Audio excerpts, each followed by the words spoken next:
Bonsoir Tony Estanguet, bonsoir Président. Bonsoir. Vous m'entendez bien?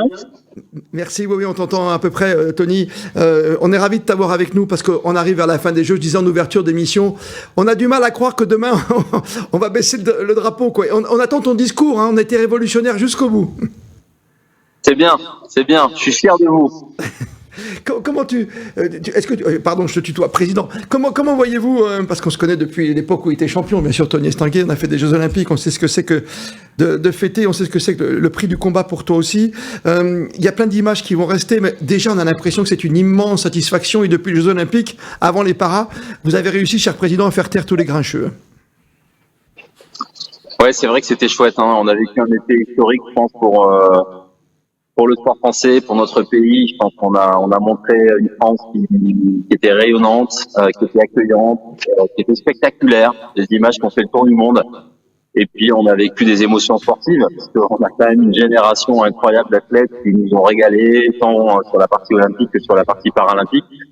Donc, en tant qu'organisateur, quand on a des beaux sites de compétition, quand on a des stades pleins avec une super ambiance, et quand on a des médailles, forcément c'est plus facile, hein. Donc Oui. on s'est régalé, ça a été absolument exceptionnel. Oui, il y a eu des critiques, de la défiance et des gens qui n'y croyaient pas. Nous, on y a toujours cru et on est hyper content parce que franchement, je pense que Paris 2024, on va s'en souvenir, on a marqué les esprits et c'est génial parce que quelque part, il n'y a pas de hasard non plus. Si ce pays a réussi à organiser ces Jeux de cette manière-là, c'est parce que dans ce pays, on est capable de faire des choses extraordinaires. Et vous l'avez montré d'entrée, bien sûr, avec cette folle cavalcade et ce cheval sur les flots, cette Marseillaise, Céline Dion, et même un monsieur tout nu. Il s'est passé tellement de choses depuis, et ça continue avec une cérémonie para magnifique, avec cette vasque qui restera l'une des plus belles choses. C'est ça qu'il faut nous laisser plus que les anneaux, c'est la vasque, Tony Estanguet. Elle était belle, cette vasque, hein. Franchement, Mathieu Le Hanner, le designer français qui a imaginé cette vasque, qui monte dans le ciel, c'était juste incroyable. Bon, est-ce qu'elle va rester? Je ne sais pas. Je ne suis pas celui qui prendra cette décision.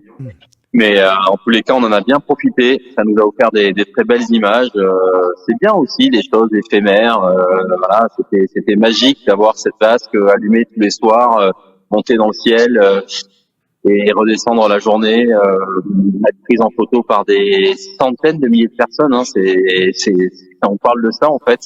Ça a eu un succès incroyable. Un succès incroyable comme pour les Paralympiques avec des chiffres records. Et finalement, cette rentrée scolaire, on avait un petit peu peur de la rentrée. Ça a boosté, ça fait aussi prendre conscience aux enfants que le handicap, voilà, il fallait vivre avec. C'est la société qui doit s'adapter, Tony Estanguet. Oui, c'est vrai que c'était l'un des enjeux aussi de ces Jeux paralympiques. C'est les premiers qu'on organisait en France. Donc, on voulait d'abord montrer que c'était du sport et du sport de haut niveau, qu'on avait des champions exceptionnels. Mais forcément, pour beaucoup d'entre nous, c'était aussi peut-être une première fois où on était exposé à des athlètes avec des handicaps aussi différents.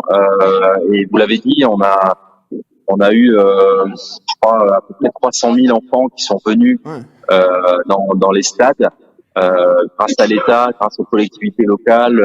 Voilà, beaucoup de gens ont amené leurs enfants aussi dans ces stades.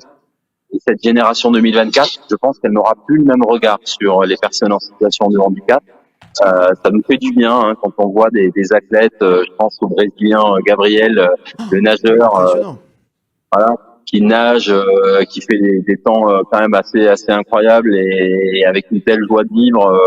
Voilà, ça chamboule un peu nos images préconçues et ça fait du bien. Oui, les Jeux paralympiques ont ce pouvoir au-delà des émotions sportives de nous faire grandir, de nous transformer. J'ai parlé effectivement de révolution paralympique dans mon discours d'ouverture parce que c'est ce qu'on souhaitait, que ces Jeux nous permettent à l'échelle de notre pays de grandir, d'être un petit peu plus inclusif, bienveillant envers ces personnes en situation de handicap. Et je pense que la visibilité qu'on a donnée sur cette thématique-là pendant ces Jeux paralympiques, elle aura marqué les esprits et elle aura éveillé les consciences et qu'il y aura un avant et un après.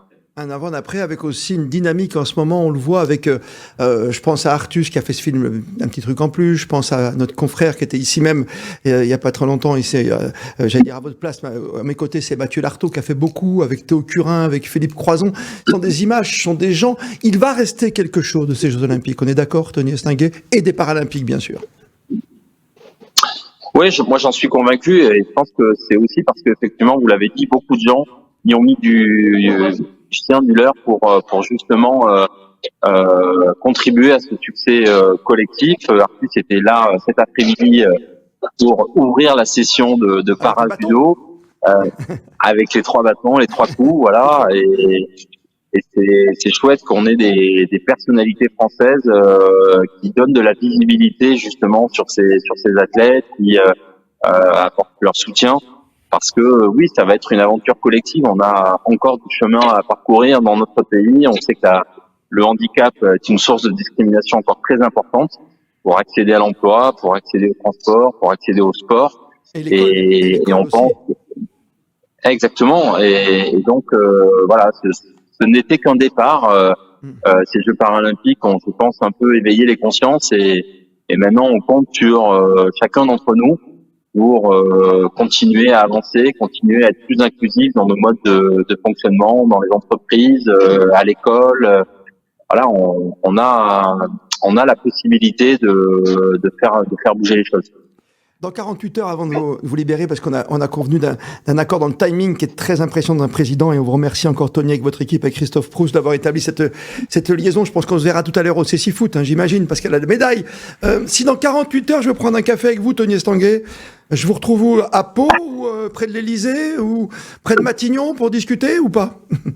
C'est possible que vous me retrouviez plutôt dans le sud-ouest, ouais. Je crois que j'aspire à un petit peu de repos et de quiétude et de retrouver un peu ma terre natale dans le sud-ouest. Donc ouais, j'ai prévu effectivement d'aller me ressourcer un peu par là-bas, ouais.